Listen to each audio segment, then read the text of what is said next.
लो सज्जनों ते मित्रों, थाना बलोचनी दे इलाके दे विच डाकू 4 जेड़े कि जनाब नाका ला के सरगी वेले सुबह 4 वेले जनाब डाकू जनाब लोकां नूं लुटदे पे सी और दे तरह लुट्टी जांदे, माल लुट्टी जांदे ते जनाब इदां ही किसी शहरी नूं लुटिया ते उन्हें जनाब 15 ते कॉल कर दी।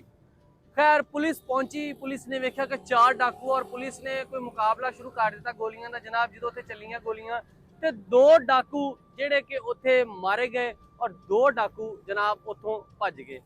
जो उतों भजे पुलिस जनाब थाने बलोचनी दी खुरड़े वाले सारे SHO DSP सारे दे सारे सरगी वाले उत्थे जनाब पहुंच गए। उत्थे जाके जनाब डाकुआं दा मुकाबला चलता पाया, लेकिन 2 डाकू फिर भी कामयाब हो गए, उतों भज गए ते 2 डाकू मारे गए।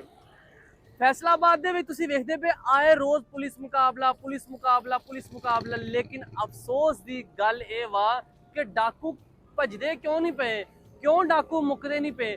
दिन ब दिन डकैतियां वधी जांदियां फैसलाबाद दे विच, हर रोज बंदे मरदे पे आ, हर रोज डकैतियां होंदियां पियां, लोग लखां करोड़ां रुपया अपना लुटांदे पे आ, लेकिन पुलिस बस खामोश बैठी हुई है। पुलिस एक अद्धा पुलिस मुकाबला कर दी है, 2-4 रुपये कट्ठे कर दी है, कट्ठे करके प्रेस कानफ्रेंस कर देंदी है, लो जी असी आ फलान डाकू फड़ ले आ फलान डाकू फड़ लिया। लेकिन अफसोस की गल है कि जेड़े बंदियां दा समान जेड़ा पैसा मोटरसाइकिल गड्डी चोरी या कोई डाकुआं ने खोई होंदी आ, ਉਹ ਉਹਨਾਂ ਨੂੰ ਵਾਪਸ ਨਹੀਂ ਮਿਲਦੀ। ਇਦਾਂ ਹੀ ਸਾਡਾ ਇੱਕ ਕੈਮਰਾਮੈਨ ਜਿਹੜਾ ਕਿ ਤਸਵਰ ਅਬਾਸ ਆ, ਉਹਦੀ ਤਕਰੀਬਨ ਪਿਛਲੇ ਇੱਕ ਮਹੀਨੇ ਤੋਂ ਇੱਕ ਮੋਟਰਸਾਈਕਲ ਡਾਕੂਆਂ ਨੇ ਖੋਈ ਹੋਈ ਆ।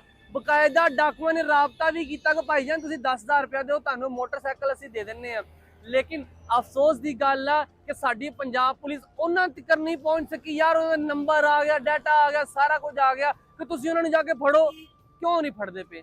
ਫਿਰ ਕੀ ਐਸੀ मतलब ਕੀ ਸੋਚਿਆ ਜਾ ਸਕਦਾ ਕਿ ਪੁਲਿਸ ਡਾਕੂਆਂ ਨਾਲ ਮਿਲੀ ਹੋਈ ਜਾਂ ਕੀ ਗੱਲ ਹੋ ਸਕਦੀ ਆ ਕਿ ਦਿਨ ਬ ਦਿਨ ਡਾਕੂ ਵੀ ਮਾਰਦੇ ਪਏ ਆ, ਲੇਕਿਨ ਡਾਕੂ ਲੁੱਟੀ ਵੀ ਜਾਂਦੇ ਹੈਗੇ ਆ।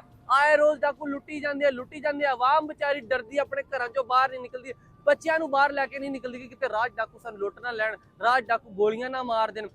ਪੁਲਿਸ ਅੱਗੇ ਸਾਡੀ ਅਪੀਲ ਆ, ਹੱਥ ਜੋੜ ਕੇ ਅਪੀਲ ਆ ਪੁਲਿਸ ਅੱਗੇ ਕਿ ਖੁਦਾ ਦਾ ਵਾਸਤਾ ਜੇ ਜਿਹੜੇ ਡਾਕੂਆਂ ਇਹਨਾਂ ਤੇ ਕੰਟਰੋਲ ਕਰੋ, ਕੰਟਰੋਲ ਕਰਕੇ ਤਾਂ ਕਿ ਸ਼ਹਿਰੀ ਆਪਣੀ ਜ਼ਿੰਦਗੀ ਸਕੂਨ ਨਾਲ ਗੁਜ਼ਾਰ ਸਕਣ।